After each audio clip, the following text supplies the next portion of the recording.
way. Hi creatives, Serena here. Thank you for joining me today on my YouTube channel.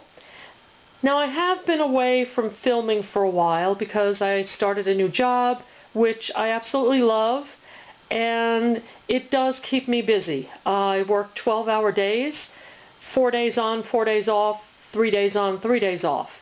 So I enjoy my weekends when I get them off, and I'm getting a lot done, mostly things around the house, but I thought I would start preparing for spring as well and getting back into art.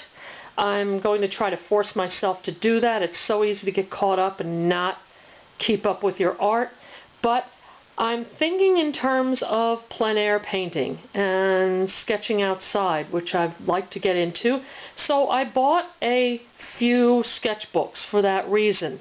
And it occurred to me that something very basic as breaking in a sketchbook is something that is never taught. And my father shared with me his love of books. And part of that was how to take care of books. He really instilled in me how to take care of library books and even books that we bought and we were to own. So I thought I would pass that on to you to save you from having problems with your sketchbooks.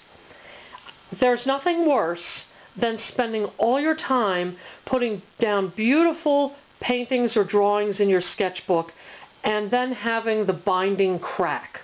So take a look at what happened to one of my sketchbooks. This is no reflection on the brand of sketchbook. I happen to have it on my lap, and I reached for something else. Half of it went sliding off my lap and bent the binding backwards, so that it's totally my fault, but I'm left with a broken sketchbook.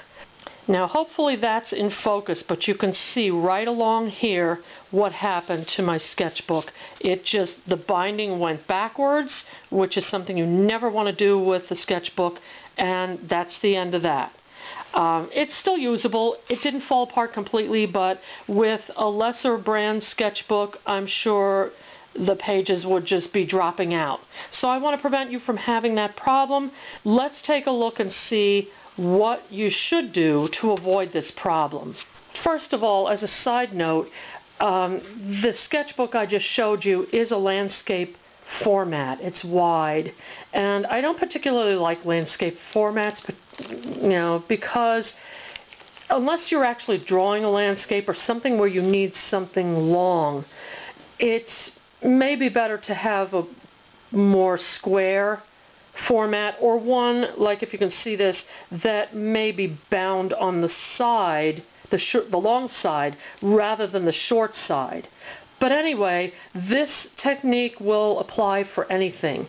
As you see, it did come out of the plastic wrap. I did open it already. It's a Pentalic Aqua Journal. I'm going to use it for pen and ink and watercolor wash. So I'm really looking forward to using this spring.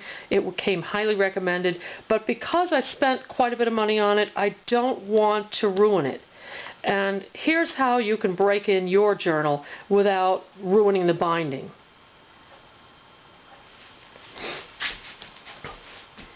Okay, I'm going to try to get in the light here as best I can. I had to move my regular setup because we got rid of the coffee table, which is what I filmed on before.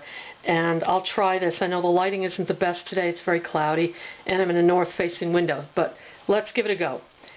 Now, the first thing you need is a stack of books.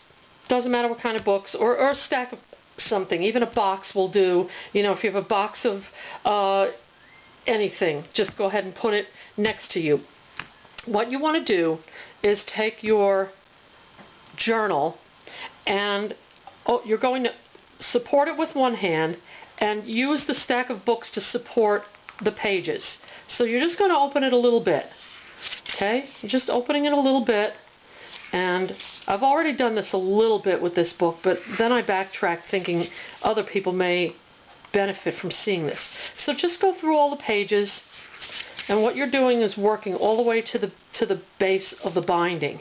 You're pulling the page straight. Don't bend your page. That won't do anything. But just straight across and go through the whole book like that. Okay? And just go ahead and you're kind of stretching the binding a little bit. There's the middle. I'll move that aside so that it doesn't interfere with the breaking in portion here. But this is something you should do with all your new books, but especially fine books that you don't want ruined, and your sketchbooks, which hopefully will contain some masterpieces the more you practice. But just go through. Now you see how I'm holding my right hand pretty steady. I'm not moving it back and forth, and I'm trying to keep the angle pretty much the same. When you get to the back of the book, you want to widen your angle so that you're opening it up further. You see that? And you want to do this little by little. Just go through each page. Make sure you're taking it down to the binding. What you don't want to do is crack the binding backwards. Do not do that. And don't open it to a specific page all the way right from the start. You want to use this process to break in your book all along. Okay, see now some pages are a little harder than others to open. They want to keep shut. They want to shut themselves. So kind of work them a little bit and make sure that they stay open and the binding is getting a little bit stretched, but not so forcefully that you're cracking it. Okay, you don't want to really crack it. You might hear some cracking sounds like glue or the pages when you first do this. As long as you're keeping the angle gradually widening each time you go through the book, you should be okay. Unless the manufacturer did something that made the book look more inferior, or it's an inferior book. So you see, I'm going all the way through there. Now I'm still not laying it flat. What I'm going to do is move it out further. Hopefully you can still see in the frame. Okay, see now it's much further. Okay, I'm widening that angle. And see how the pages still kind of want to stay shut. Just gently guide them to stay. See, they want to stay shut. Gently guide them to open. You're breaking in that binding. I hate to say the word breaking in because that really makes it sound like you're cracking the binding or ruining the book. But I hope this is something people will find helpful, because I took quite a few classes in art, and I never had anybody tell me how to take care of a book, how to break in a journal that you're going to be using constantly. It's going to be a record of your work and your progress, and you want to keep it for a while. You may even want to pass it down as an heirloom, to children if your work is really good or very interesting, or if you're lucky enough to become famous one day. Okay, so you see I did that. Now I'm going to move back even further. I'm out of frame. And I'm going to move my books over so that I can go down to the next level a little bit. And just keep going. Maybe I'll move this over so you can see. You kind of have an idea of where I put how far off the table I have it. I have it off the table about 2 inches. On this side. This side is the other side, the right side is still angled. I would say it's maybe not even a 45-degree angle yet on my right side. But the angle of the pages, the binding, is definitely 45 degrees. So you want to keep doing this. Just go ahead. I'm going to speed this up so that we get to the end and you kind of get an idea of the complete process.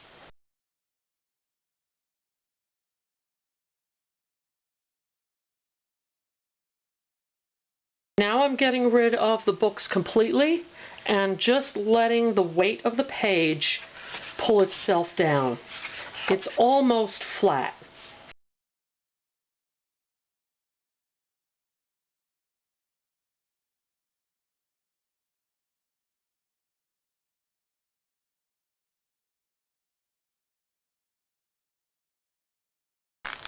Now finally I'm going to lay it completely flat on the table, and I'm going to move this side completely flat on the table.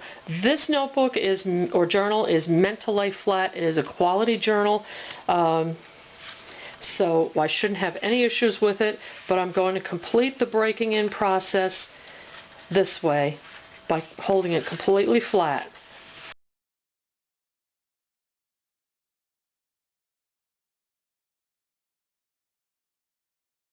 If you get a little resistance, you can just kind of gently push it down, but I'm not forcing it. This is really not any more force than I would use when I'm actually using the journal out and drawing.